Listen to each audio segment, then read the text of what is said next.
Somewhere north of the mountains that divide Central Asia from everywhere else, in a valley few outside it had ever named, something shifted in the ground itself. It moved through marmots first, quiet and unremarkable, the way most things that will later change the world begin. Then it found a wider host. Within a decade, it had crossed a continent. It had no right to cross so fast. It traveled not by armies or intention, but by rope and cargo, and the ordinary business of trade. By the time anyone in Europe had a word for what was coming, it was already most of the way there. Those who lived through it never called it that. They called it the pestilence, the great mortality, a sickness with no name large enough to hold it. The name history would settle on came later, centuries later, from a language and a place far from where any of this happened. The Black Death. What follows will not stay in one place, or one faith, or one kind of grief. It will pass through Cairo and Florence and Damascus, through prayer that fails and law that fails, and medicine that fails. It will leave behind something stranger than mourning. It is not a single catastrophe, but the slowest collapse medieval history ever recorded.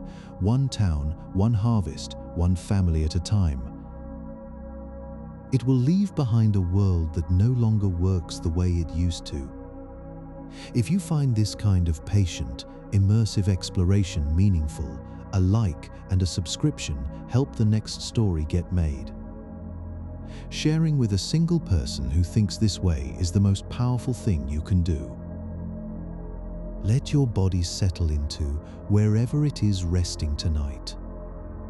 Feel the weight of the blanket, the quiet of the room, the small and steady rhythm of your own breath. Somewhere far from here, and further still in time, a valley is about to empty a plague onto the world. Now, the plague that rewrote the rules. A river moves through a valley in the Chu region, the water dark and slow beneath a wide Central Asian sky. Above the water, cut into grey stone, rows of tombstones lean at the angles a few centuries of frost will give them. This is a place called Gravediggers, and for a long time nobody looking for the start of the world's worst pandemic thought to look here. The story most people carry says the plague began in China. It says the sickness swept west in a single relentless wave, arriving in Europe within a few short years. Both of those assumptions turn out to be wrong, and the stones in this valley are part of why we know it. In the late 1800s, two Russian archaeologists spent years digging through cemeteries near a lake called Issyk-Kul. What they found were the graves of traders, a community of Christian merchants who had lived and died along this stretch of the Silk Road. Many of the tombstones carried old inscriptions, brief epitaphs naming the dead and the year they died. One stone commemorates a believer named Sanmak.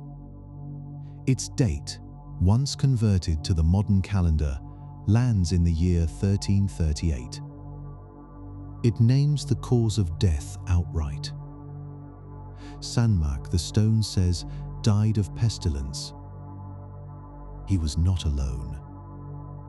The archaeologists found a sharp spike in burials at this site and a nearby one, clustered in those same 2 or 3 years.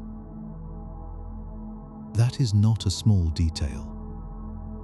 It places a wave of sudden, unexplained death in this valley, nearly a decade before the plague is supposed to have reached anyone in Europe. For over a century, the stones sat as a curiosity. A strange cluster of graves with no way to confirm what had actually killed the people inside them.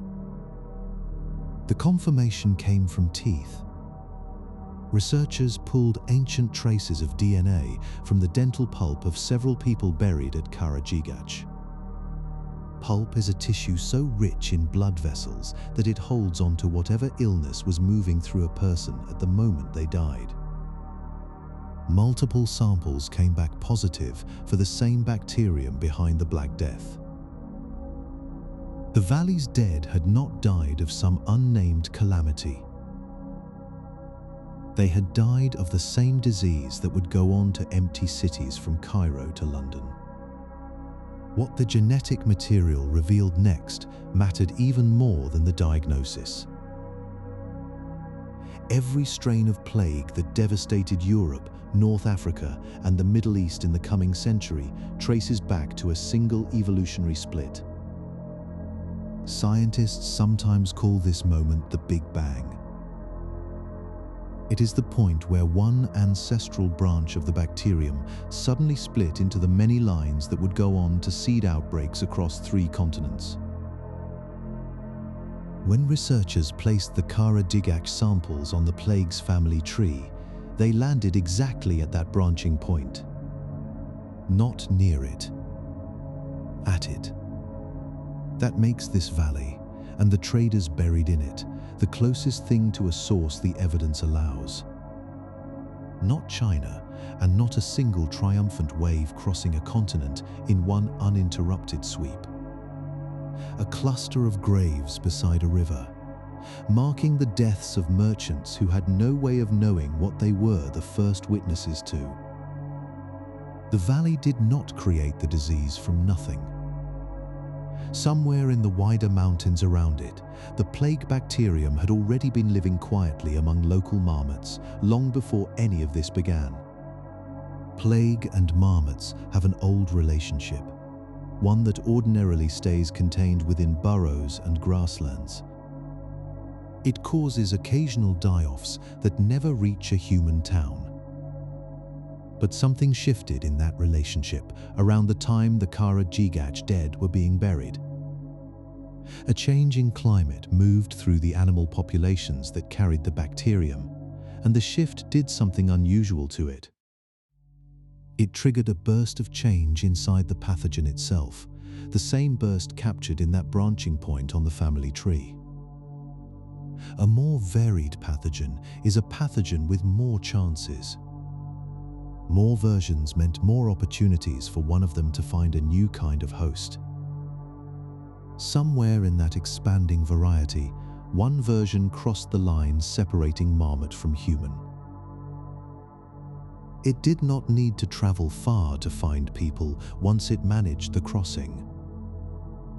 The trading community at Gravediggers lived and worked inside the same landscape as the infected marmots.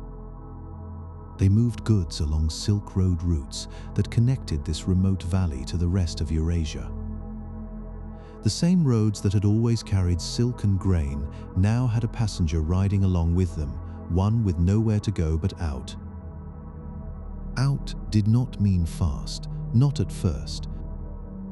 For roughly the first 7 years after the Gravediggers deaths, the disease moved in a slow, uneven crawl rather than a straight line toward Europe. It stayed largely contained within the lands of a Mongol successor state to the east. Ongoing political upheaval there seems to have kept the disease boxed into scattered pockets rather than letting it spread freely. Trade still moved through the region during these years, but not smoothly. The plague's advance mirrored that unevenness, creeping from pocket to pocket along the broken roads of a fractured empire. Everything changed once the disease reached the lands of a neighboring Mongol state, and through it, a Black Sea port called Kaffa. Kaffa was not just another town on the route. It was a hub of busy maritime trade, a place where ships loaded with goods and crews regularly departed for ports across the Mediterranean. Once the plague found Kaffa, it found the fastest travel network in the medieval world. The disease had taken the better part of a decade to cross Central Asia. It took less than a single sailing season to reach 3 continents at once. North Africa, the Middle East and Europe were struck in the very same catastrophic year. By the time anyone in a European port city noticed the first strange deaths, the sickness had already been alive in the world for 9 years.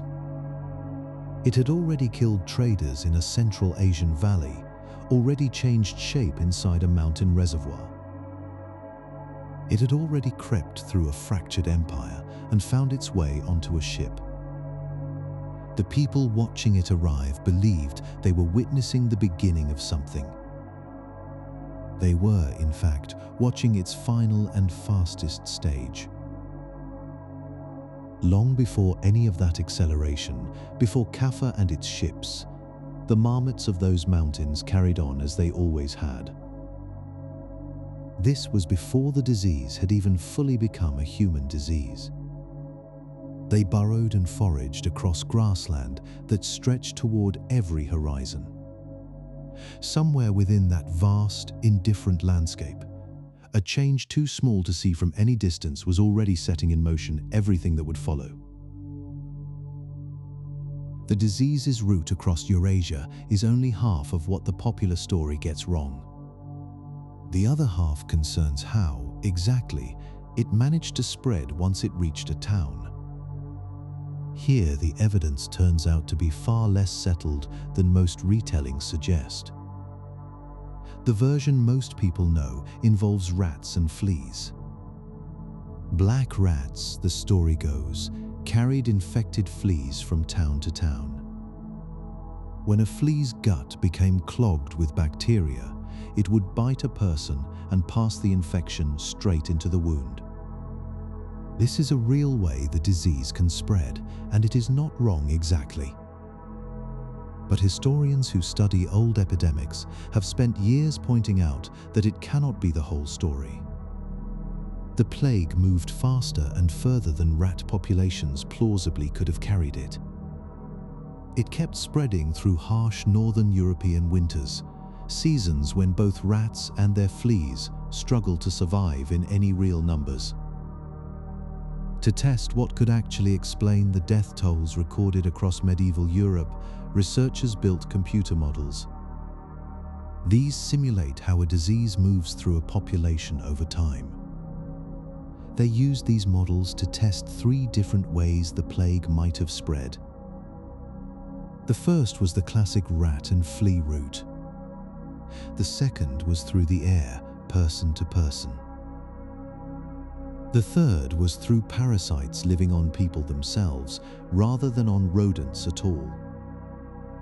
The models were checked against real death records from 9 separate historical outbreaks. The goal was to see which kind of spread best explained the pattern of deaths actually recorded. The result surprised more than a few people in the field. The model built around parasites living on people rather than on rats fit the data best in most of the outbreaks tested. Airborne spread, meanwhile, proved highly lethal wherever it appeared. But it tended to burn through a population and fade out too quickly to explain the long, drawn-out death curves the historical record actually shows. That finding did not go unchallenged, and the challenges are worth taking seriously. Critics pointed out that the 3 models had been tested as though a person could only fall sick from one kind of spread at a time. But in reality, the bubonic form of the disease can turn into the airborne kind within a single sick person. The 3 routes were not necessarily separate options at all. They may have been stages within the very same outbreak, one leading into the next. Other critics raised a more technical concern, one about timing. The early models assumed a person became contagious the moment they were exposed, but real incubation periods do not work that way. Airborne spread takes only a few days to become contagious. Spread by rat fleas takes much longer, closer to 2 or 3 weeks. Ignoring that gap can distort which kind of spread a model credits with driving an outbreak's speed. There is also a simple biological problem with leaning too heavily on human parasites alone. Scientists have found that the flea living on people is a fairly poor carrier of the plague bacterium. It lacks the trait that lets rat fleas pass the disease on so efficiently. Explaining a whole epidemic through human fleas alone would require an almost impossible level of infestation in every household. So which explanation is correct? The honest answer is that no single one fully is, and the researchers behind the models did not claim otherwise. Their own conclusion pointed toward a mixed process with several stages rather than one dominant cause. Rat fleas most likely started the earliest outbreaks in a given region, riding inside the same grain and cloth shipments that carried ordinary trade. Once the disease reached a crowded household, the parasites living on people took over, driving a fast local surge that rats alone could never sustain. And in the coldest months, when families huddled indoors together for warmth, the disease sometimes turned airborne, spreading directly from one set of lungs to the next. 3 different paths, not one, working together at different moments inside the same outbreak. It is a messier answer than the textbook version, and a truer one. It leaves the actual moment of spread, whether by rat or flea or breath, still genuinely open to question in ways a tidier story would never admit. In Florence, a writer named Giovanni Boccaccio watched all of that theory become flesh. He described the disease's arrival with an intimacy no model could ever carry. It began, he wrote, with a fever ordinary enough at first that no one thought much of it. Then came the swellings, hard lumps rising in the groin or beneath the arms. They grew within days to the size of a small apple, sometimes an egg, sometimes larger still. Sufferers described a burning feeling at the sight of each lump, like a hot coal pressed against the skin from the inside. There was no mistaking what was coming once the swelling began. For some, the disease moved even faster than that. In its most severe forms, the illness could kill within a single night. The victim coughed blood as their lungs filled and failed before morning. Boccaccio watched neighbors who had seemed perfectly healthy the previous evening become unrecognizable by dawn. Their bodies were transformed by something with no visible cause and no available explanation. That was the particular horror of it, he suggested. Not simply the dying, but the speed and the silence with which health became its opposite. Out in the countryside, the silence took a different shape. An English chronicler named Henry Knighton, a churchman in Leicester, recorded fields left standing unharvested. There was no one left to reap them. In one pasture alone, he counted thousands of sheep, dead and rotting where they had wandered, with no herdsman left alive to gather them. The smell, Knighton wrote, grew so severe that it drove off even the scavenging animals and birds. Nothing wanted to go near what the fields had become. Crops rotted where they stood for the same reason the sheep did. The people who would have reaped them, herded them, carried them home, were dead or fleeing. Others were too afraid to work land beside their neighbors' unburied bodies. What Knighton described was not a single dramatic catastrophe, but an eerie, sustained absence. A countryside that had once hummed with labor now gone quiet, in a way the land itself seemed to register. Far to the northeast of Florence, in a small trading republic on the Adriatic coast, a different kind of response was taking shape. It was built not from grief, but from arithmetic. This city depended entirely on seaborne trade to survive, which meant it could not simply seal its harbor and wait the plague out. Closing the port outright would have been its own kind of death sentence, just a slower and more certain one. The city's authorities settled on a compromise.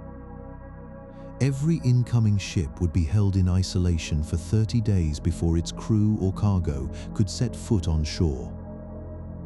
Later, the city extended that isolation to 40 days and gave it a new name, one that would eventually become the word quarantine itself. Ships were held offshore or directed to nearby islands set aside specifically for this purpose.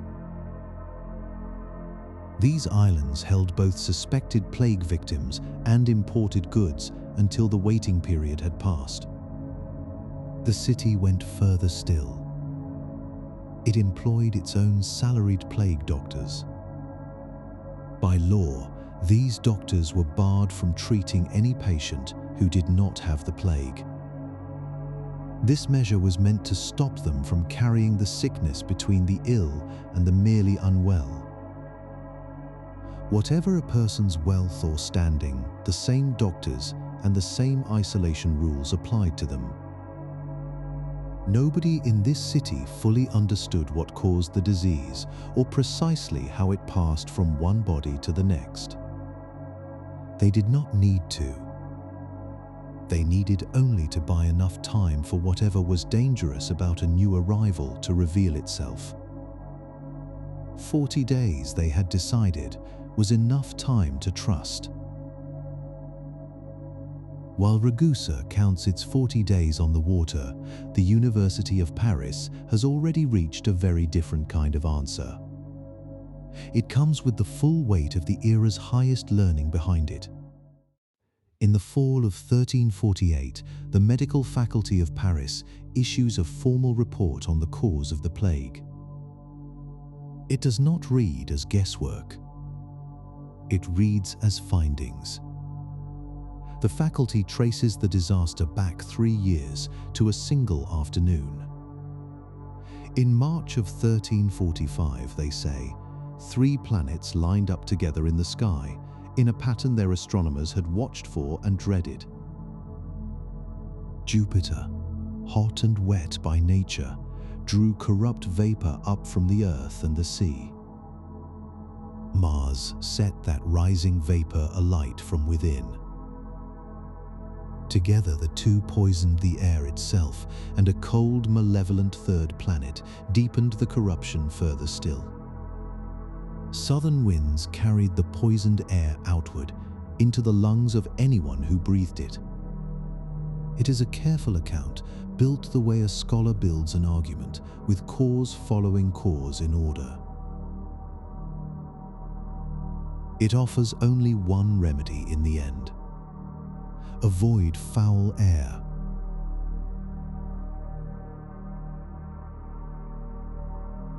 Flee the places where it settles, and do not return until word comes that the air has cleared.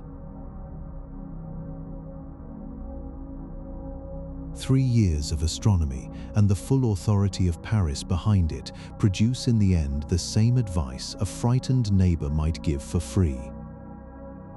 No physician's report slows the dying. Somewhere in that failure, a different kind of answer begins to take shape, one that does not wait for permission from Paris or from Rome. Bands of penitents appear on the roads between towns, moving from one market square to the next. Each carries a whip tipped with iron, and each one uses it on their own back, in public, for everyone to see. They call themselves flagellants, and they do not ask a priest to bless the ritual first. The whipping itself is the prayer. It is penance offered directly to God, without waiting for a mass that no longer seems to be working. It draws crowds who have watched their own churches fill with the dying and empty of answers. For a time, the movement grows faster than anyone can contain.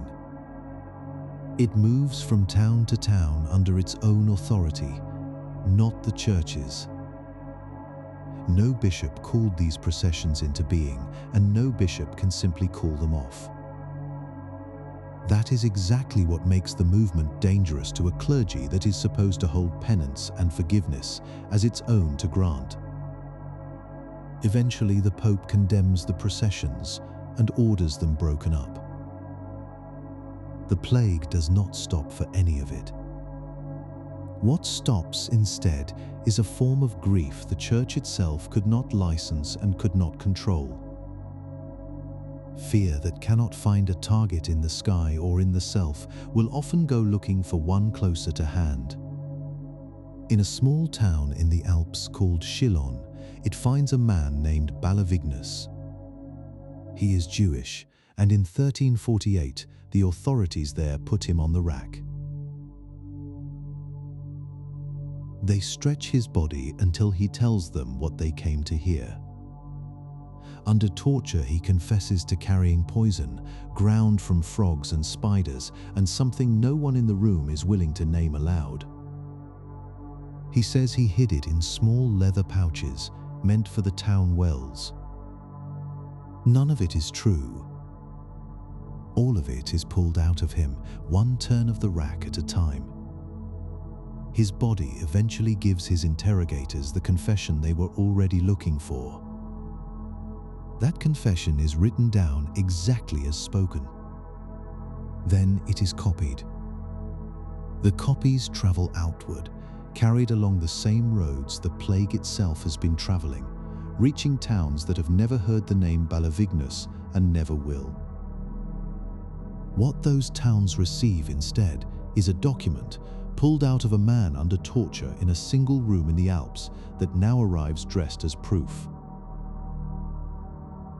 It gives distant officials exactly what they need to turn on their own Jewish neighbors, a written cause for a plague no one has actually explained.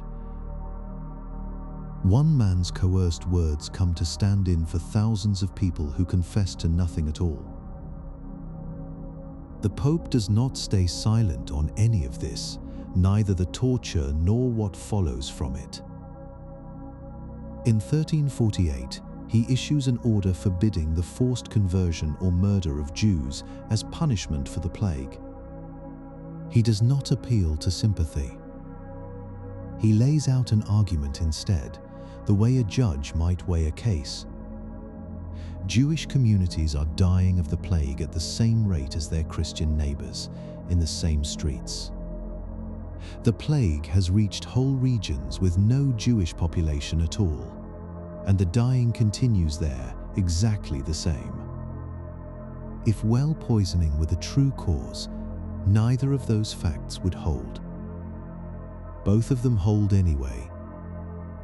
It is a clean argument issued from the single highest religious authority in Western Christendom, and it changes almost nothing on the ground.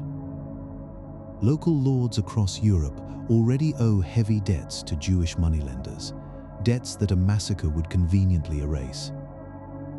Local mobs already have a grief that needs somewhere to go, and a name is easier to carry than an absence. Against incentives built that deep, a papal order is a single calm voice speaking into a fire it did not start and cannot put out alone. Generations later, in Cairo, a scholar named Ibn Hajar will live through his own encounter with this same recurring disease. He will become one of the most respected religious scholars of his age. But in the years the plague returns to his own household, he is a father first. The plague takes 3 of his daughters from him, one after another. Galaya dies. Fatima dies. Then his eldest, Zain Khatun, who is pregnant when the sickness finally reaches her too. Out of that loss, Ibn Hajar writes a book. He calls it an offering of kindness on the virtue of the plague. In it, he sets out to defend a belief that had already stood for generations before him. The plague, in this view, is martyrdom for the faithful and punishment for those who reject God. It cannot pass from body to body, because that would place the disease inside an ordinary chain of cause and effect, one person infecting the next. In truth, the belief holds, nothing about the plague works by ordinary cause at all. It moves entirely by God's will, with no earthly mechanism behind it. Under this teaching, a believer must neither flee a town where the plague has broken out, nor enter one where it already burns.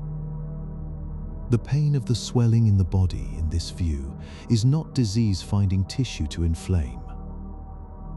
It is the touch of something unseen, something no physician could ever explain. A scholar defending that idea from a comfortable distance is one kind of argument, built at leisure, tested against old texts. Ibn Hajar defends it while burying his own daughters, one after another, across the plague's return to his city, again and again. There is a reason a belief built this way holds such force for a man standing exactly where he is standing. It does not ask him to make sense of 3 deaths as accident or as some failure of a father to protect his own children. It lets him hold those deaths instead inside something large enough to bear their full weight, mercy rather than randomness, meaning rather than nothing at all. That same shelter is not the only one scholars reach for. In Granada, in the years of the outbreak itself, a physician and statesman named Ibn al-Khatib is watching the plague move through households with his own eyes. What he sees does not match the belief he was raised on. He watches it pass from the sick to the healthy inside a single home, one family member at a time. He watches it travel on clothing carried out of a house where someone has just died. It arrives in a second household that never came near the body at all. He writes his findings into a treatise, a very useful account of the terrible sickness, and states plainly, without hedging, that contagion is proven. It is proven, he writes, by experience, by reasoning, by the senses, by what people have seen with their own eyes everywhere the plague has passed. That claim puts him directly against the teaching that denies the plague can spread from person to person, and he does not soften the confrontation he is starting. He turns his argument on the scholars who still forbid fleeing a plague-stricken town, whatever the circumstance. Their rulings keep entire families in place while the sickness moves from room to room around them with nowhere left to go. Their pens, he writes, were like swords the people died on. To deny that the plague can pass from person to person, he says, is an insult to God, one that holds human lives cheap. It is not a quiet disagreement carried out between 2 old texts. It is one physician working from what his own eyes have shown him inside plague-stricken homes, room after room. He is naming the cost of a belief he thinks is getting people killed who did not have to die. In Tunis, that same year, the historian Ibn Khaldun is losing his own parents to the same disease, moving through his own city. Several of the teachers who trained him die alongside them within the same few months. He does not keep his grief private. He carries it instead into the great work he is already building, a book that will be read for centuries after him. There he reads the plague not as a tragedy that simply struck his own household, but as a symptom of something far larger. Whole civilizations, in his account, pass through seasons the way a single life does, rising toward strength, and then, in time, sliding back toward decline. The plague, he writes, swallowed up many of the good things of civilization and wiped them out entirely. It was as if the voice of existence itself had called out for ruin, and the world had simply answered. A man who has just buried his own parents and his own teachers is describing in the very same breath the shape of history itself. It is laid out across centuries rather than across one grieving household. Decline, in his account, is not accident. It is pattern, visible now only because he happens to be standing inside it. In Aleppo, the historian and poet Ibn al-Wardi is writing his own account of the plague, while the plague is still killing him, page by page. His account does not describe the disease as illness alone. He gives it a shape and a will of its own, something closer to an invading king than a sickness. It sits, he writes, like a king on a throne set up inside the city, reaching out with arrows no one below can see coming. It swore not to leave the houses without their people, he writes. It searched them with a lamp, room by room, as though hunting for anyone who thought they had slipped past its notice. There is no distance in that image, no writer watching catastrophe from somewhere safe. Ibn al-Wardi dies of the plague shortly after setting these words down. The searching lamp in his account is not a memory recovered later, softened by time or survival. It is a man describing in real time the thing already moving room to room through his own house. It is closer with every page, moving toward the room he is sitting in. By the summer of 1348, the dying in Damascus has reached a pace the city has never known before. Word spreads of roughly 2,000 deaths in a single day, more than the graveyards or the grieving families can properly absorb. Out of that scale, something unexpected happens, something the city's long history of division would never have predicted. The traveler Ibn Battuta is there to see it, and he writes it down afterward in his own account of his travels. The city does not break apart along the old religious lines that have divided it for generations, the way fear elsewhere has driven neighbor against neighbor.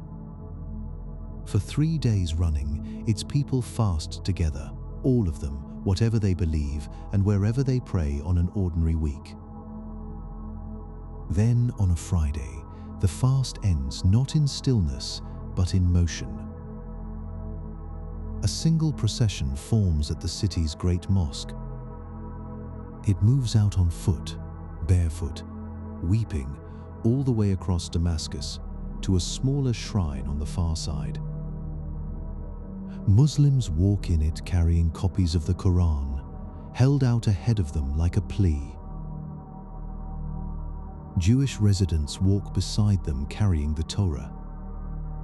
Christians walk carrying the Gospel, the 3 scriptures moving together down the same stretch of road. The city's leaders walk among all of them, impossible to pick out from the crowd.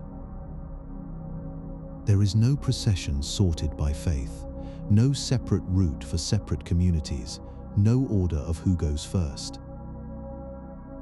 It is simply one road and one crowd, entirely mixed, moving in the same direction under the same fear. It does not last. It does not need to last to mean something lasting. For 3 days, in a city that will slide back into its old divisions soon enough, the argument stops.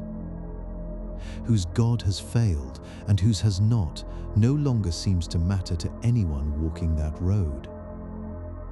Everyone of every faith walks it together. Follow that procession's logic to its ground-level conclusion. Someone still has to dig the graves. Prayer can unite a city for 3 days. But bodies do not wait for the argument about God to resolve itself. Somewhere behind every act of faith in this story, there is a shovel already in the ground. In London, the church does not wait for the dying to begin. Late in 1348, church officials buy a stretch of land near the royal mint. The worst of the mortality has not even arrived yet. They are not responding to a crisis already underway. They are preparing for one they can see coming, the way a household lays in stores before a hard winter it knows is coming. The plot becomes known as East Smithfield, and it is built for a single grim purpose. It exists to receive the dead in numbers no ordinary parish churchyard could ever hold. Over the 2 years that follow, East Smithfield takes in an estimated 2,400 bodies. The cemetery closes in 1350, its work finished almost as suddenly as it began. What is easy to imagine, looking back from a comfortable distance, is chaos. Pits dug in a panic. Bodies dropped in without care, without order, without anyone left who remembered how the dead were supposed to be treated. The ground itself tells a different story. The burial trenches at East Smithfield are long, some stretching the length of a city block. They are cut deep enough to hold bodies stacked 5 deep, one resting on top of another. And yet within that staggering scale, something deliberate persists all the way through.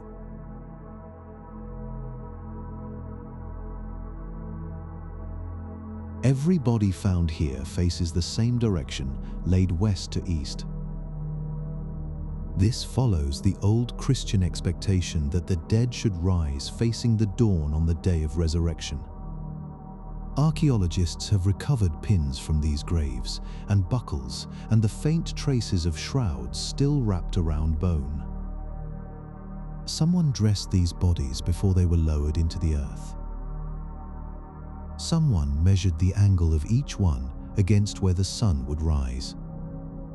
They did this trench after trench, body after body, long past the point where anyone left alive would have noticed if they had simply stopped trying. Whoever performed this work stood at the center of a catastrophe and did not let go of ritual. The physical weight of that, day after day, is difficult to overstate. Hundreds of bodies a week, some seasons more, each one requiring a shroud, a placement, a direction held constant. They did this against exhaustion and against a fear of contagion that must have followed them home each night. This was not the mechanical work of men following orders without thought. It was labor carried out under a strain most of the living around them would never have to imagine. And still, west to east, the dead were laid to rest as though the world outside the trench had not come apart at all. The ground remembers an order the panic never had the chance to erase. That order stood in a city that, within 2 years, would fill a single plot with more dead than most parish churchyards had received across a century. It is a strange kind of discipline, holding a line that precise while the scale around it grows that large. 2,400 people laid down in careful rows, facing a sunrise none of them would live to see. It is there in the soil itself, undeniable once you know to look for it. It says something about the people doing the burying that no chronicle from the period thought to record. In the cities, the work of carrying the dead falls to men set apart from everyone else. They move through the streets alone, sprinkling a pale, powdery lime over the bodies they gather, meant to hasten decay and smother the smell rising from it. Other people keep their distance. Fear of contagion has made these men into something between a servant and a stranger, useful and untouchable in the same breath. They live inside the plague in a way almost no one else in the city is asked to. Farther east, in the Romanian principalities, the same fear takes a different shape. Here, the grave diggers do not simply show up for the work. They are made to swear an oath first, spoken aloud before they are permitted to dig. The oath binds them to two things. They must cut each grave deep enough to hold a body properly, not shallow and hurried. And they must not rob the dead they are burying. It is a promise that says as much about what people feared from each other as what they feared from the plague itself. That fear was not vague or general. It had a shape and a name. Bodies buried in haste, in numbers too great for anyone to watch closely, are bodies that can disappear a ring or a coin. No witness is left standing close enough to notice. The oath exists because someone, somewhere, had already done it. Grief and catastrophe did not simply unite these communities in shared sorrow. They tested what people were willing to take from each other once watching eyes grew fewer. The answer required a formal promise, sworn over open ground, to hold the line. In Cairo, the scale of dying reaches a point London never has to face. On the worst days, the city loses somewhere between 7,000 and 20,000 people. Numbers that size stop meaning anything as numbers. They start meaning streets that cannot move. Every funeral procession in normal times follows its own path, carrying one person toward one grave with the dignity a single life is owed. In Cairo's worst weeks, so many processions fill the streets at once that they can no longer pass each other. They collide, merge and stall, one long column of grief, with no beginning and no visible end.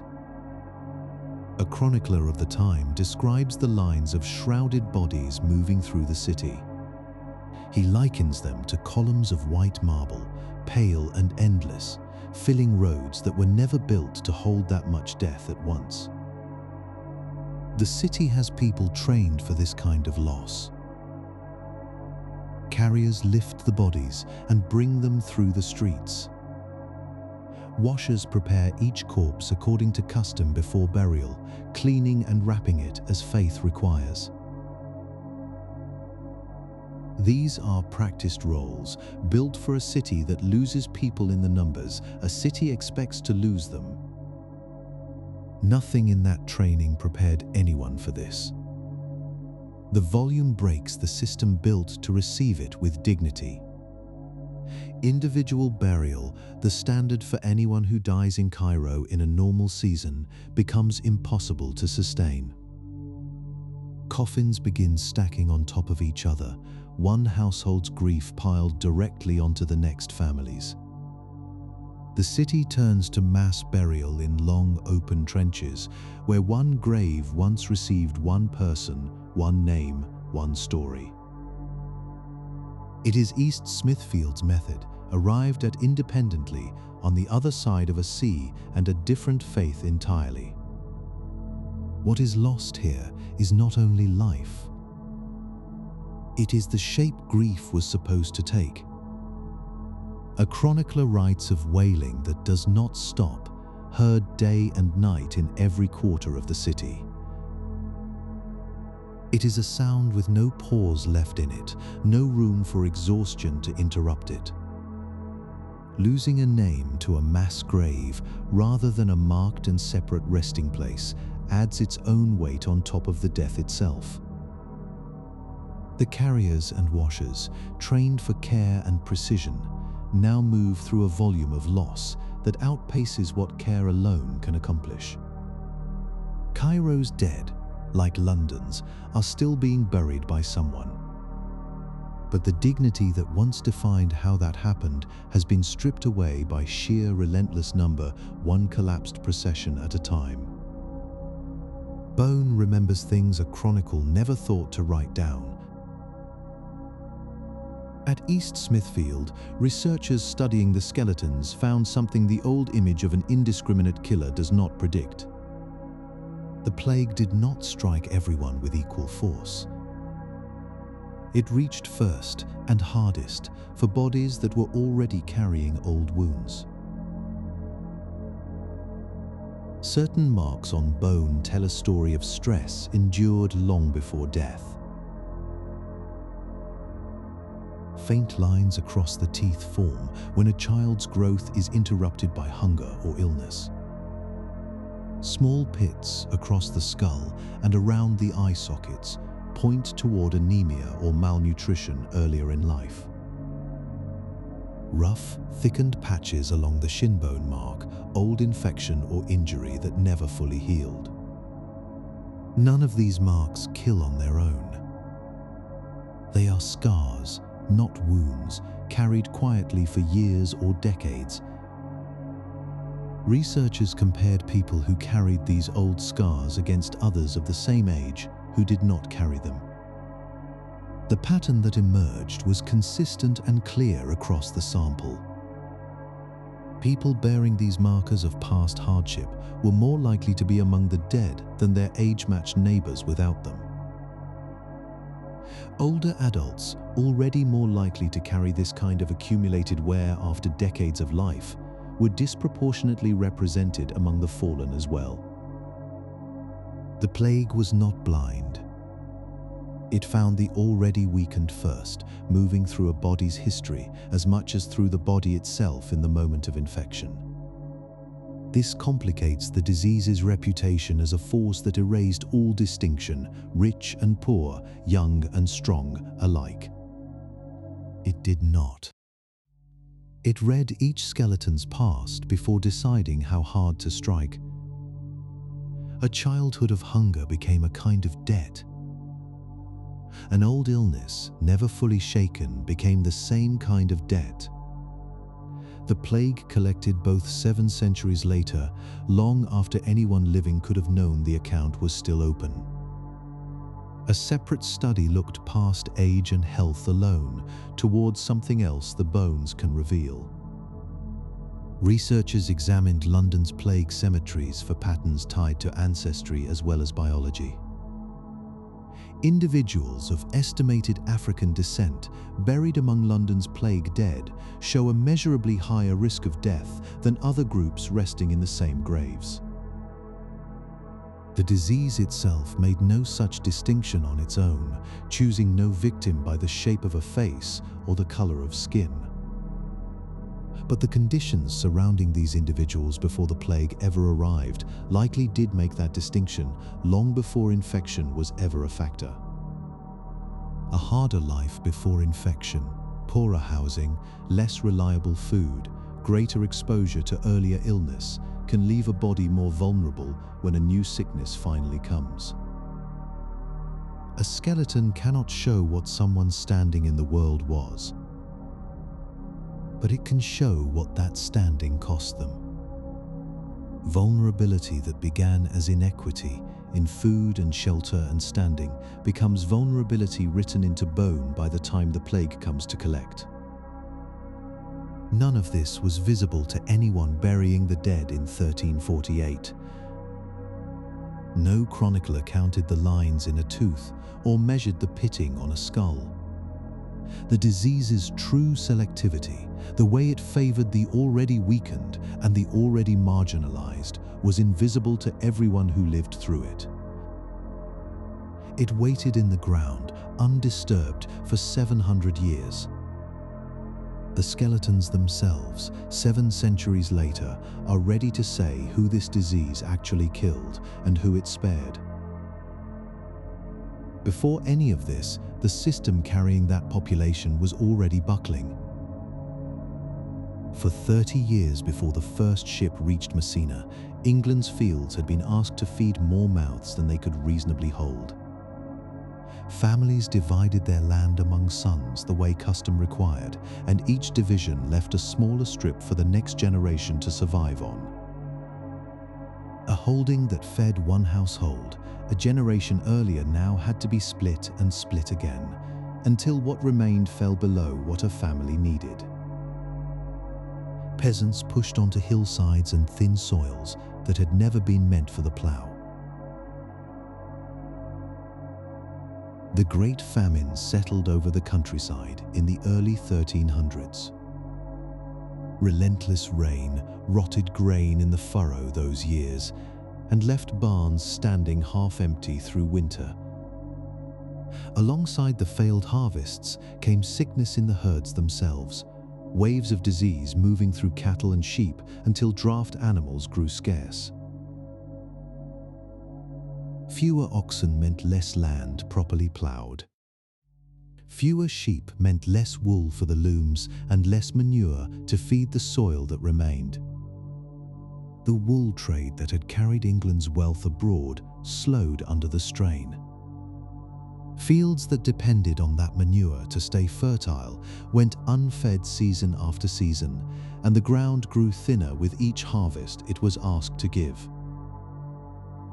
None of this had healed by the time the plague arrived.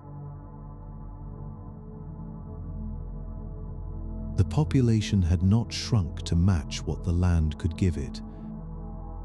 The balance between mouths and harvests stayed exactly as fragile as the sickness and the famine had left it. This was the England the plague found. Not a healthy body struck down without warning, but one already thin, already strained, already living closer to its own edge than it had in generations. On the manors that made up that strained landscape, a particular kind of worker kept the Lord's own fields turning. These were farmhands bound to the Lord's land through long, often lifelong service, and their pay came mostly in grain. A household might receive a heavy allotment of wheat or barley across the year, weighed out from the Lord's own granary. Only a small handful of coin was added on top. On paper, this looked like protection. Grain prices could swing wildly from one harvest to the next. A worker paid in kind never had to watch a bad year swallow his wages before he could even spend them. He simply received his share of whatever the manor produced, good year or lean one. But that same arrangement meant his survival ran through a single granary, and that granary belonged to someone else. He could not carry his wages to a better lord down the road, because his wages were not coin he could carry. They were sacks of grain, weighed and handed to him by the very lord who claimed his labor season after season without pause. The insurance and the leash were the same rope. What looked like the Lord's generosity was also the mechanism that kept a worker fixed in place. Season after season, he needed the manor exactly as much as it needed him. In the years right after the dying stopped, a lord standing in his own empty fields faced a simple problem. There were not enough hands left to bring in the harvest, and the hands that remained knew it. Wages began to rise almost as soon as the burials ended, climbing faster than anyone had seen in living memory.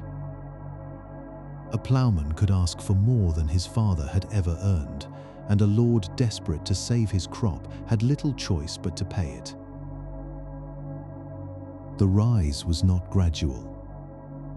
It happened within months of the plague passing through a village. It was as if the survivors themselves understood, without needing to be told, exactly how much scarcer they had suddenly become. But a rising wage and a rising fortune are not the same thing, and for years afterward they pulled apart. The same scarcity that had driven up what a laborer could demand had also torn through the fields and flocks that fed him. Grain prices climbed right alongside wages. Thin, marginal land. The hillside plots families had been forced onto before the plague went out of use once there were too few hands to work it. The food supply that remained had to stretch further than before. At the same time, coin itself grew scarce among the fewer hands left to hold it. What silver remained was spread across a much smaller population, so more money now chased a shrinking supply of grain. Several pressures were pushing prices upward at once, and none of them let a rising wage translate into a fuller larder. A ploughman who earned far more than his father had still watched most of that gain vanish at the market stall. He spent it on bread that now cost far more to buy as well. This went on for a generation.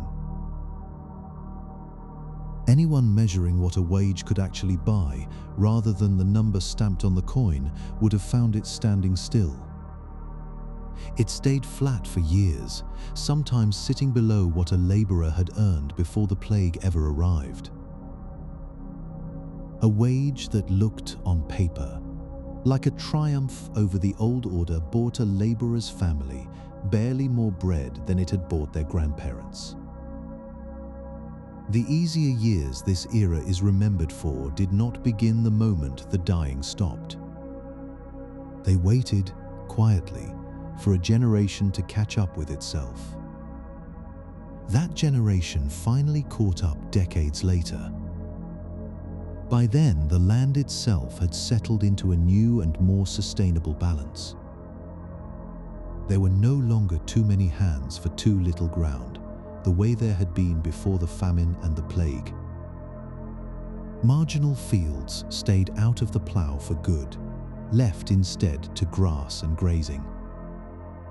Grain no longer had to be coaxed from soil that had never wanted to grow it in the first place. Grain prices began to fall, steadily, for the first time since the plague had passed. Wages, though, did not fall to meet them. A laborer who had spent years learning what his labor was worth did not simply hand that knowledge back. Scarcity was still real, and a ploughman still knew a lord needed him more than he needed any single lord. Wages held firm even as the cost of bread and ale began to drop around them. It was as if pay had learned to climb but forgotten how to come back down. Two forces that had once worked against each other, high wages and high prices, had finally come uncoupled, and only one of them kept easing. For an ordinary household, the effect was immediate and felt. The same coin that had barely covered bread a decade earlier now stretched to cover meat on the table. It reached further still, to dairy alongside the grain, and to cloth woven finer than anything a grandparent had worn. A peasant household by this point was not simply earning more than its parents had. It was eating better, dressing better, living inside a genuine improvement that the wage rise alone, years earlier, had only promised and never delivered. A farmhand who had once accepted his sacks of grain without question began, in these same years, to refuse them. Land stood empty on every side of him now, and other manors were sending word that they needed hands. For the first time in his life, he had somewhere else to go if his own lord's terms displeased him. Outside employment was abundant in a way it had never been before the plague thinned the countryside. He asked for coin instead of grain, and coin was a different thing entirely. A sack of wheat could only be eaten or sold at whatever price the local market allowed that week. Coin could be carried down any road he chose. It could be spent at a fair a few villages away, or saved toward a strip of land of his own. Cash let him enter a wider market than any single manor could offer, buying and selling wherever the terms suited him best. Grain tied him to one granary. Coin tied him to nothing at all. Refusing the grain was not simply a demand for better pay. It was a demand for the freedom that pay could buy. Lords, who had once held their workers through dependency, now found that same dependency slipping through their fingers, one refused grain sack at a time. A granary could bind a man to a single manor for a lifetime. A coin, once it left the Lord's hand, belonged to no one but the man who held it. That same scarcity was reshaping the land itself, not just the wages paid to work it. Grain had once been worth the labor it cost to grow, back when hands were plentiful and cheap. Now those hands were rare and expensive, while wool still moved briskly through the ports and fetched a steady price abroad. The arithmetic of the fields had quietly flipped, and the crop that once made the most sense no longer did. Growing grain needed abundant labor to stay worthwhile, and abundant labor was exactly what the plague had taken away. A flock of sheep needed only a shepherd and a dog to watch over land that would have once required a dozen plowmen at harvest. Lords who could no longer afford enough labor to till their fields found they could still turn a profit by fencing that same ground for grazing instead. Peasants with a little money of their own saw the same arithmetic and reached the same conclusion. Cheap land and expensive labor were pulling the whole countryside toward wool at once, lord and peasant alike. Across the countryside, tilled land gave way to pasture. It happened not all at once, but field by field, wherever the numbers no longer favored the plough. Wool sold well beyond England's own shores, and a lord who could not fill his fields with reapers could still fill his purse with fleece. Warren Percy sat on the Yorkshire wolds, a village of stone houses and open field strips that had fed itself for centuries. In the century after the plague, that same arithmetic caught up with it one household at a time. A family would sell its holding or accept a lord's offer to be bought out entirely. The strip of land that had grown their bread would be folded into a neighboring sheep run instead. Villagers left across the years that followed. Some pushed out, some simply paid enough to go. There was no single moment the village could point to and call its ending, only a slow accumulation of small departures. Fewer families meant fewer hands willing to work whatever arable land remained. That only made the pasture option more attractive to whoever still held the ground. The village did not fall to fire or plague within its own bounds. It simply emptied, roof by roof, as the world around it stopped needing people to work that soil at all. Grass grew back over old furrows, and sheep grazed where reapers had once bent to the harvest. Warren Percy settled slowly back into the earth it had been carved from. Its stone houses were left to crumble under the same wolds that had once fed a village. Before the plague, a peasant family's house rarely outlived the family that built it.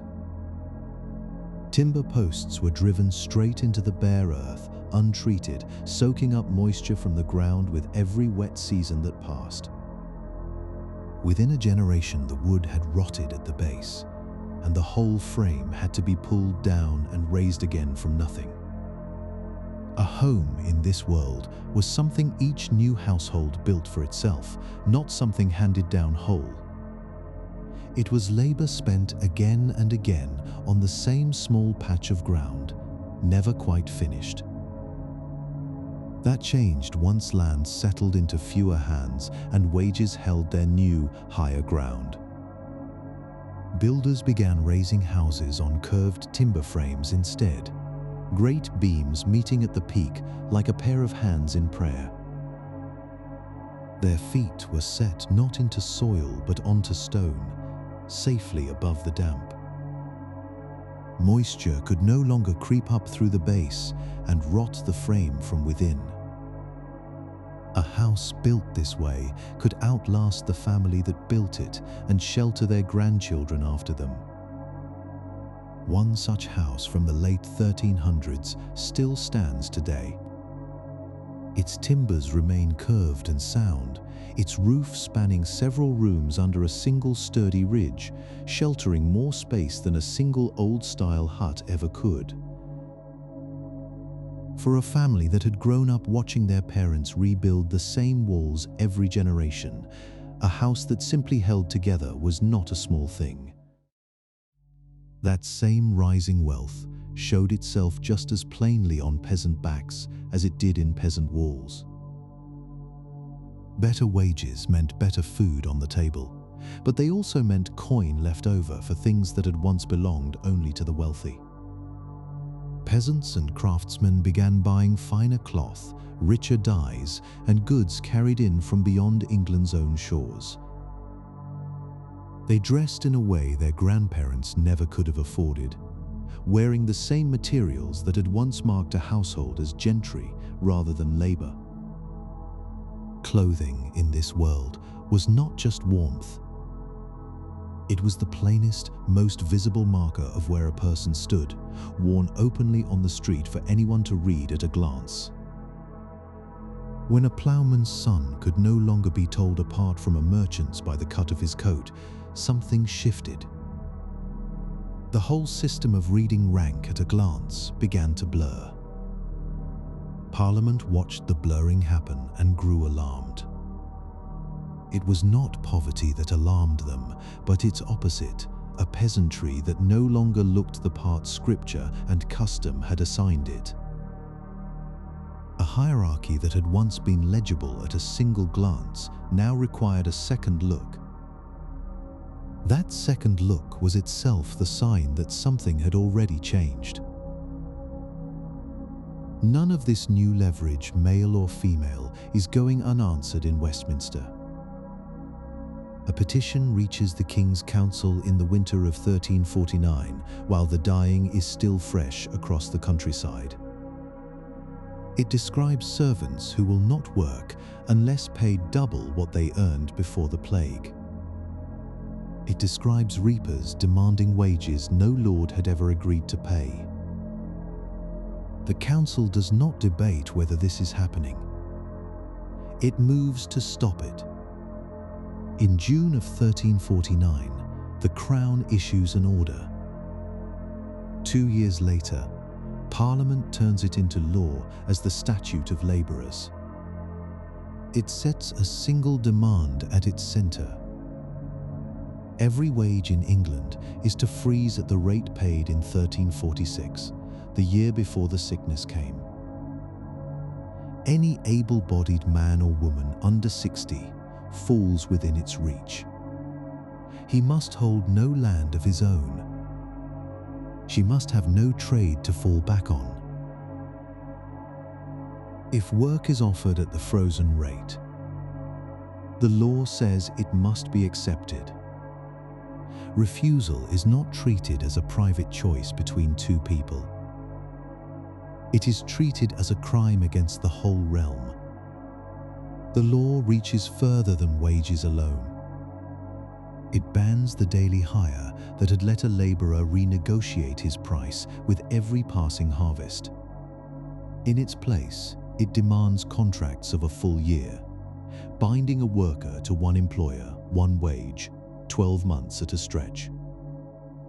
A man who leaves before his year is served has broken more than an agreement between two people. Leaving early is now treated as two offences at once. It is a wrong between neighbours, the kind once settled quietly among themselves.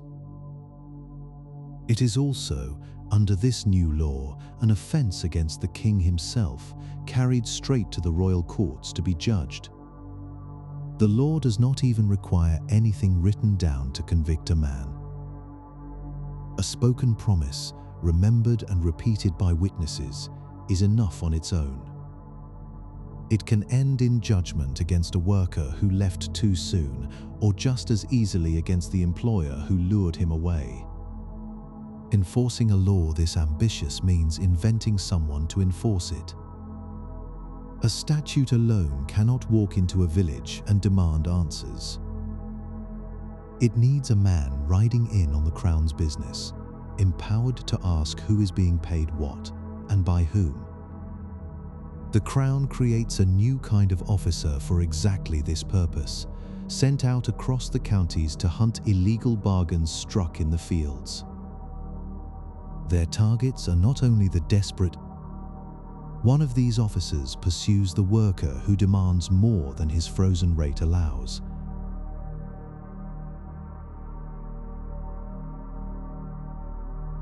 He pursues the employer standing beside him who agreed to pay it too. Both sides of the bargain answer to the same law. For a decade or more, this remains its own separate machinery, distinct from the older courts that had always governed village life. Then, within a few years, it folds into the broader system of local magistrates, and something quietly shifts in how the law reaches the ground. Enforcement no longer arrives from outside, carried in by a man sent from the Crown.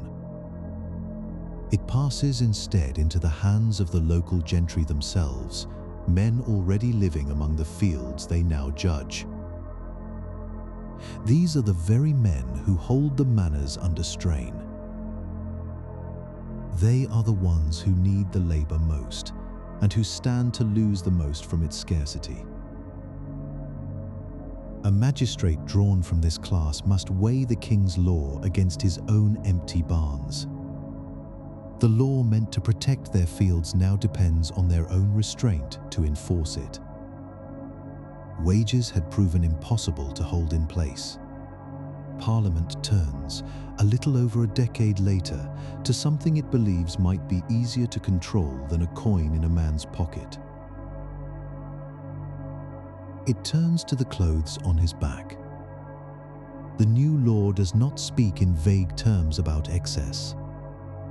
It speaks in exact sums, in named furs and forbidden threads, sorted by rank with the precision of an inventory. A servant may spend only a small, fixed amount on a single piece of cloth. No silk touches his shoulders. No gold or silver thread, no embroidery of any kind is permitted to him under the law. A craftsman is allowed a little further, and the furs open slightly: lamb, coney, cat, fox. Precious stones remain forbidden to him. So does silk, so does the finer trim, the marks of a rank he was not born into. A gentleman may spend more still, though even he is barred from furs and gold thread outright. Only at the very top of the ladder, among knights of real land and income, does the law finally soften. Even then, it allows only the richest fur on a headdress, nowhere else on the body. The logic beneath all of it is plain enough to read without being told. Coin can move between hands too quickly to watch. Cloth cannot. A servant who has saved enough to dress like a craftsman threatens something the statute is built to prevent. So does a craftsman who has saved enough to dress like a knight. Wealth, the law insists, should never be mistaken for birth. A man's furs and thread are visible from across a market square, legible to anyone who knows what they are looking at. For a hierarchy built on being read at a glance, that visibility had always been the point. If wages could not be frozen in practice, perhaps appearance still could be, fixed by law the way the market itself had refused to be fixed. It does not last a year. The merchants who wove and dyed and sold that same forbidden cloth depended on customers the law had just narrowed. Their opposition reaches Parliament faster than any peasant's grievance ever had. Within a year, the law is quietly withdrawn. It is undone not by the people it tried to dress down, but by the trade it tried to dress down along with them. A law cannot follow a man once he has already gone. By the late 1380s, the Crown has stopped trying to catch labourers after they flee to another county for a better wage. It moves instead to stop them leaving at all. The next law, the Statute of Cambridge, requires a document few Englishmen have ever needed before.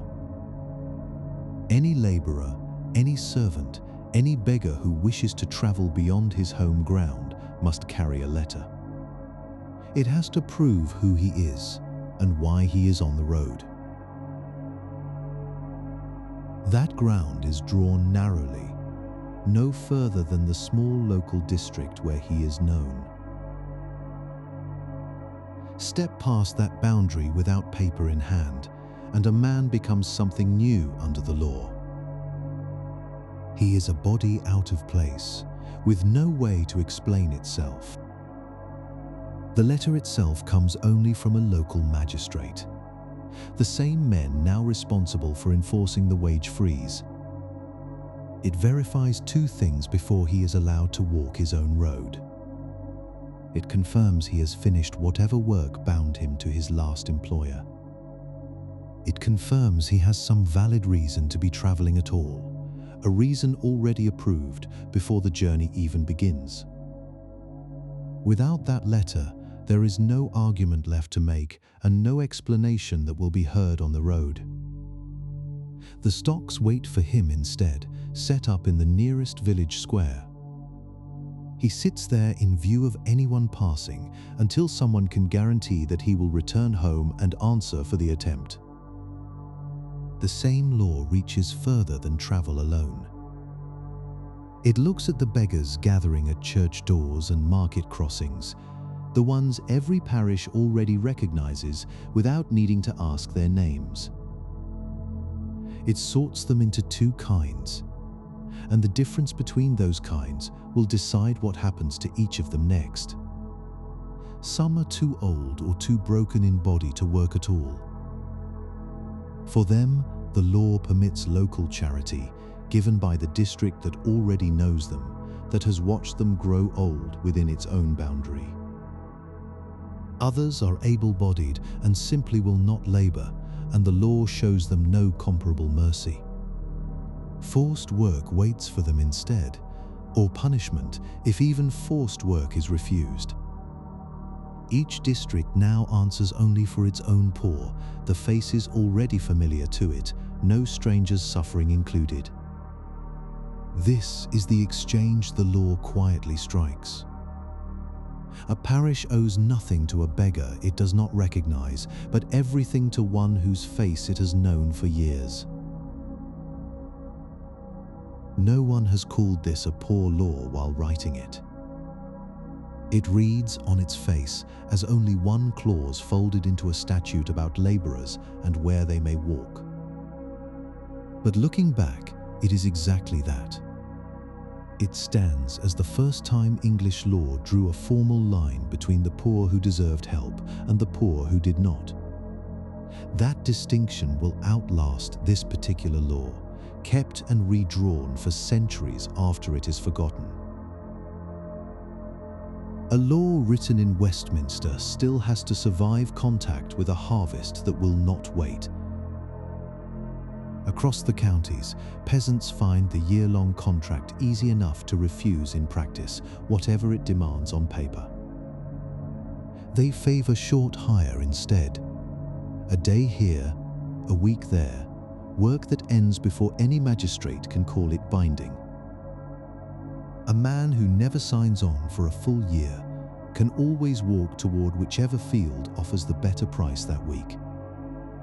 Employers meet them halfway and further. A lord watching his grain stand unharvested has little patience for a wage frozen years in the past, while his neighbour's fields rot beside his own. He offers a bonus the law forbids, slipped quietly past its notice, coin that never appears in any record a magistrate might later read. He offers better food at his own table, a bed instead of a barn floor, anything that might hold a worker through to the harvest's end. Neither side is hiding from the other in this. The Lord knows the bonus is illegal. The laborer knows the short contract defeats the whole purpose of the law. Both choose the arrangement anyway because a field left standing serves neither of them, whatever Westminster has decided the law should say. None of it holds for long, and the courts fill with the proof.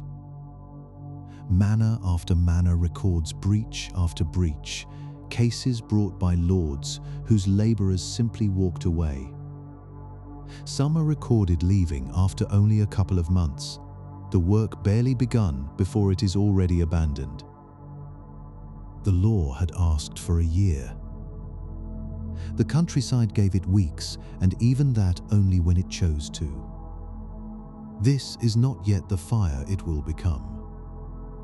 For 3 decades after the plague, the grievance builds in exactly this quiet way. Case after case, it piles up in a manner few outside a manor court would ever notice. Then, in 1381, England erupts into open revolt. From a distance, it is easy to draw a straight line back to 1348, plague on one end, rebellion on the other. It is easy to treat the decades between them as simply empty space. That line does not hold.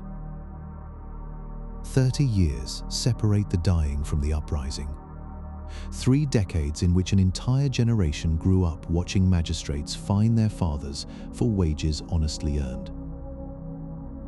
Those children are grown men and women now, carrying grievances that belong to them, not memories borrowed from their parents' plague years. What finally lights the fuse is not the plague at all. It is a new tax, charged flatly on every person, regardless of what that person has. It is raised to pay for a war in France that has nothing to do with labor law or frozen wages. A wealthy man and a poor ploughman are charged the identical amount, a flatness that lands very differently depending on what a household actually owns. It reaches a population already worn thin by 30 years of fines and prosecutions it never asked to carry. It only needed a spark that was not the plague to finally catch what the plague had spent 3 decades quietly building. When the rebels march, they do not burn manor houses at random. They go first for a particular kind of document, one that most of them have never learned to read. And yet they know exactly what it holds against them. These records, kept on every manor, list who was born unfree and who owes labor to which field. They record every obligation passed down from father to son, generation folded into generation, on parchment that outlives them all. To burn one is to burn the only proof that a particular bondage was ever owed at all. So the rebels burn them, roll after roll, in village after village, wherever the fires can reach. It is not chaos. It is not random destruction spreading with the crowd's mood. It is a targeted attempt to erase the legal memory of their own bondage. Without the written record, no court could ever again prove what a man's grandfather had signed away. Alongside the records, the rebels go after the men who enforced the labor laws with their own hands. Local magistrates are hunted down and killed. Lawyers who built careers prosecuting broken contracts meet the same fate. To the rebels, paper and procedure are as much the enemy as any single lord's cruelty. Records, officials, and lawyers together form one target, struck in the same season by the same anger. King Richard II crushes the uprising within weeks. Rebel leaders are executed. Promises made under duress in the field are taken back the moment the king feels safe again. By any military measure, the revolt fails completely. The old order stands on paper exactly where it stood before the summer began. But something has shifted beneath that paper, something no army can put back the way it was. The number of labor cases brought before the courts falls sharply in the years after 1381, and it never recovers. Magistrates who once rode out to fine a laborer for demanding too much now find reasons to stay home. Lords who once dragged departing servants before the courts now let them go without a word. No law is formally undone to explain this drop. No parliament votes to soften the wage freeze or forgive the debts still technically owed under it. Nothing in the written law changes at all. What changes is simpler and harder to record in any court roll. It is the willingness of one class to keep provoking another that has just shown, however briefly, what it is capable of.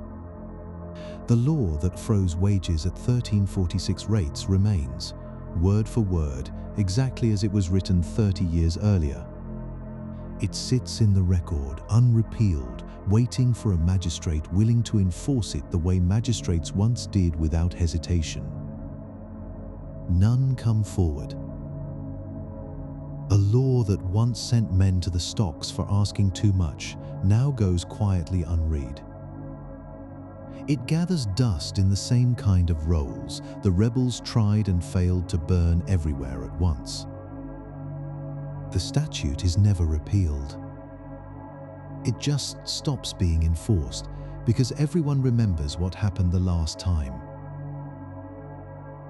England solved its version of this equation with rising wages.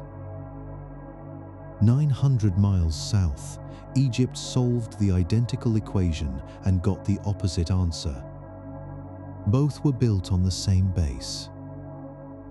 Peasant farmers labored under a distant ruling class, the harvest moving upward through layers of obligation before anyone at the bottom saw the benefit. Both lost close to half their people in the space of a few terrible years. Two agrarian states, roughly matched in population and in wealth before the dying started, faced the same sudden absence of hands to work the land. Two peasantries then staring at the same kind of ruin. Within a generation, one had gained room to maneuver it had never known before. The other had been driven from its own fields entirely, by landlords who could take but could not learn to give. What happened next split them apart completely, and the difference did not come from the disease. In England, the land had always run through the manor. A lord held the fields, and serfs worked them in exchange for a strip to farm for themselves. That arrangement was bound by custom as much as by law. When the plague thinned the workforce, those lords needed hands more than the hands needed any particular lord. A serf who slipped away in the night could walk to the next manor and find a steward glad to take him on. No questions were asked about where he had come from.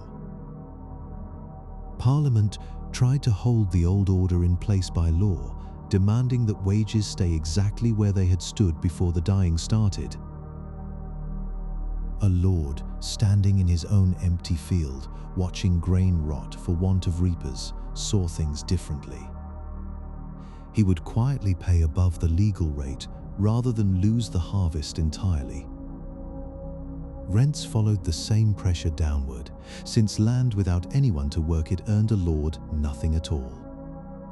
Wages rose while rents and grain prices fell, a pattern with real bite to it. Historians have come to call it the price and wage scissors, opening wider each year the labor shortage held. Over generations, that pressure dissolved serfdom itself. Bound labor gave way to tenants who paid rent and kept the rest. 900 miles south, the Nile ran the same way it always had. But the hands that raised it into orchards and wheat fields belonged to a different kind of arrangement. Egypt's fields depended on irrigation, on canals dredged and dikes maintained year after year.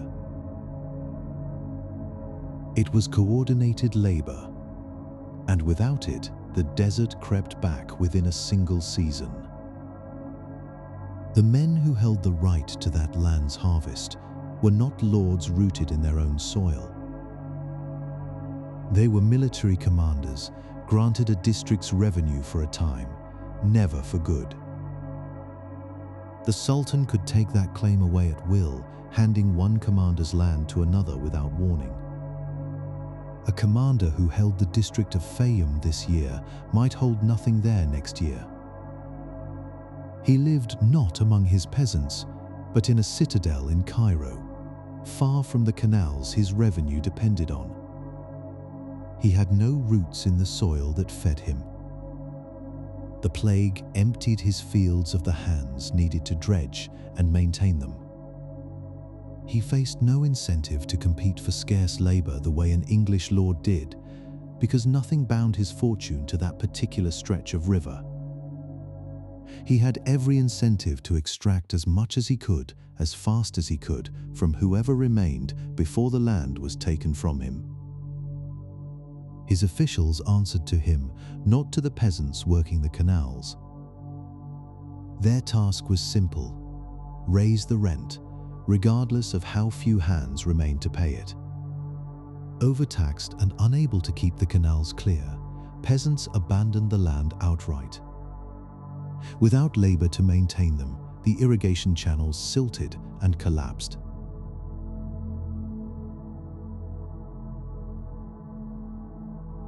Salt crept upward through soil no longer flushed by managed floodwater. The desert reclaimed fields that had fed cities for 1,000 years. Egypt's farmland lost roughly 2/3 of its output in the plague's long aftermath. It was a reverse scissors entirely. Wages fell even as labor grew scarce, and grain prices spiked into genuine famine even as fewer mouths remained to feed.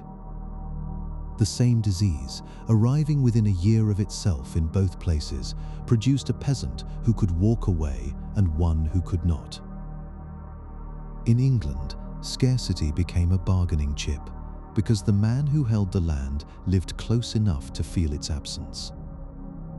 He had reason to respond to that absence. In Egypt, scarcity became an excuse for extraction instead. The man who held the claim to the land had nothing tying his fortune to whether that land thrived or died. England's wool and cloth exports fell by more than half over the following 2 centuries. Still, the peasantry who wove that cloth grew steadier, better fed, and better housed decade after decade. Biology dealt both countries the same hand, delivered within the same year, taking roughly the same share of each. Only one of them had a system built to let scarcity turn into leverage. The other had a system built to survive by taking more from whoever was left. The story usually told about what happened next treats this collapse as a kind of clearing. Egypt weakened, its rulers weakened with it, and into that emptied space, the Ottoman Empire is imagined to have simply walked in. It is pictured inheriting a region too exhausted to resist. That story leaves out something the record makes plain. The Ottomans were not spared the plague that broke their rivals. The same recurring waves that hollowed out Egypt swept through Ottoman territory again and again across the very centuries of their rise. They struck the same ports, the same farmland, the same crowded quarters of the same kinds of cities. The Ottomans did not inherit a cleared field. They inherited the identical, unrelenting pressure everyone else in the region was living under, and something in how they met it made the difference. The historian Nukhet Varlik has traced that difference to a shift in how the Ottoman state related to plague itself across generations of repeated exposure.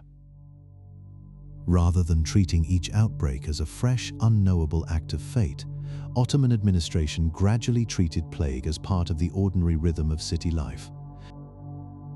It became something to be tracked, managed, and lived alongside, rather than simply endured.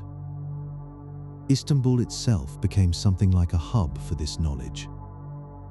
Its repeated brushes with the disease generated a growing body of writing on how to recognize it and how to guard against it.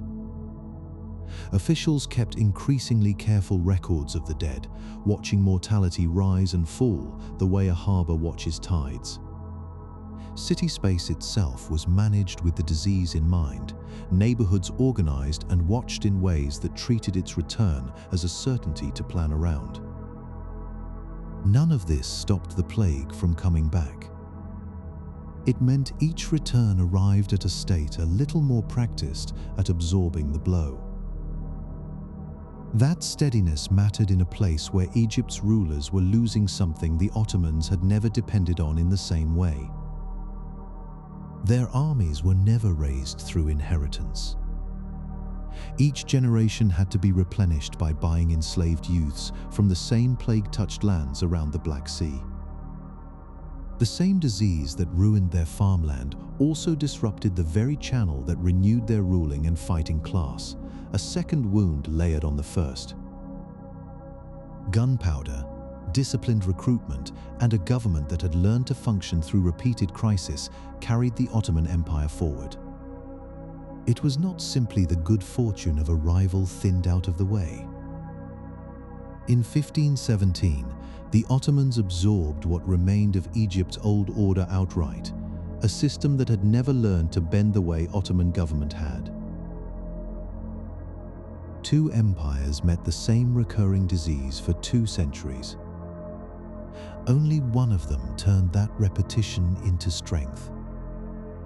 7 centuries later, the plague is still being decided in the human immune system, and some of us are still paying the fee.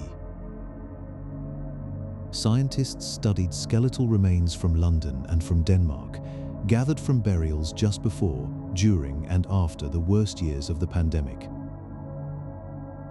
They were looking for signs of the plague's pressure written into ancient DNA.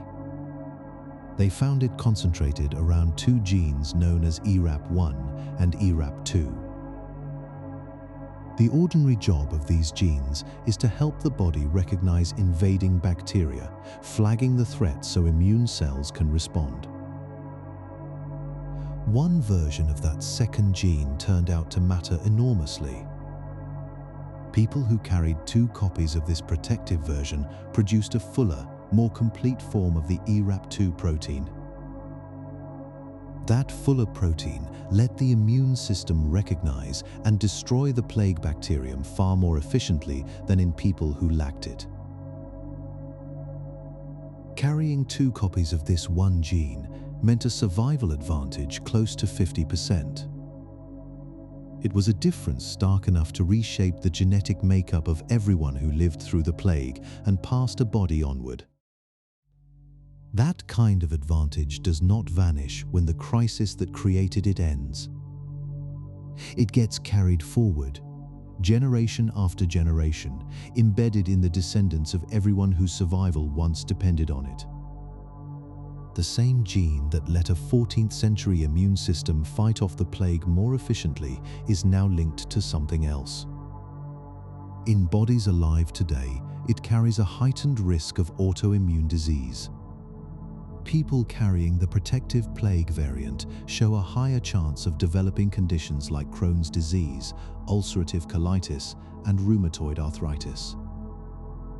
These are conditions in which the immune system turns its heightened vigilance against the body itself. A trade struck under mass death 700 years ago is still being paid out today, quietly, in immune systems that never faced the plague at all. History did not end when the last body was carried to its grave or the last statute went unenforced in an English court. It settled into the genome, and it is there still. It moves, inherited without anyone choosing it, in the blood of people who have never heard of the valley where it began. They have never heard of the courts that tried to outlaw it, or the empires it quietly remade. They carry forward a 14th century bargain their bodies never had the chance to refuse. The valley that started it all has long since gone quiet. The marmots still move through it, unremarkable as they always did. Nothing there remembers what once passed through on its way to becoming the largest catastrophe medieval people ever named. But the world it left behind kept talking back to it for centuries. A law meant to freeze wages in place quietly stopped mattering. No one repealed it. People simply stopped believing it could be enforced. A widow in Durham kept 100 acres running because there was no one left to stop her. A scholar in Cairo lost 3 daughters and wrote his grief into scripture because scripture was the only vessel large enough to hold it. None of them knew they were answering the same question. They were only living the one life available to them in the wreckage of a world that no longer ran on its old terms. That is, in the end, what this was. Not simply a story of dying, though the dying was vast and it was real. It was a story about arrangements people mistake for permanent. Those arrangements depended all along on there being enough hands left to keep them standing. Take enough of those hands away, and the old order does not collapse all at once.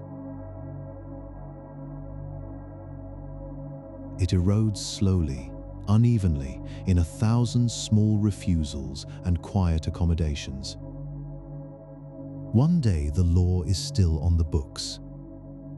Nobody is left who remembers why it mattered. There is something almost gentle in that, if you sit with it long enough.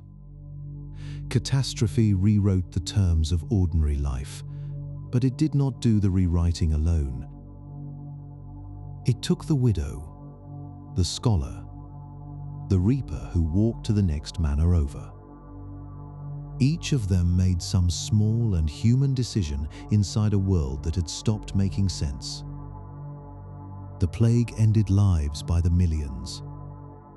It could not end the plain fact that people go on choosing. They chose even from inside the wreckage, even when no one was watching, even when the only witness left was time itself. Something of it is still with us, closer than history usually gets. It rests quietly in the immune systems of people who have never heard this story, who could not point to the valley where it started. They carry it without knowing, the way a house carries the shape of a fire it survived long ago. The past is not always somewhere else.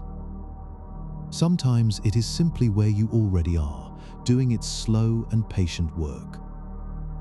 Let that be enough for tonight. There is nothing left to carry forward from here. Nothing to remember, or solve, or hold on to until morning. Just the weight of the blanket again, the dark settling into the corners of the room. Just the slow, steady rhythm of your own breath, still going the way breath always has.